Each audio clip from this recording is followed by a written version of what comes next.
মই নিজ জন্ম গাঁৱৰ হাজিৰা কৰা দুখীয়া পৰিয়ালৰ ল'ৰা হয়। মোৰ ছোৱালীজনীক যোৱা 10 তাৰিখে গাঁৱৰে চকীকুল নামৰ নৰবিশাজ এজনে দিনৰ 3 বজাত ধৰ্ষণ কৰে।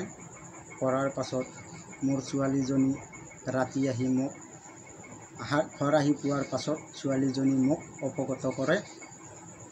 পিছদিনা মই শুৱালকুছি আৰক্ষী থানাত মই এজাহাৰ দাখিল কৰোঁ।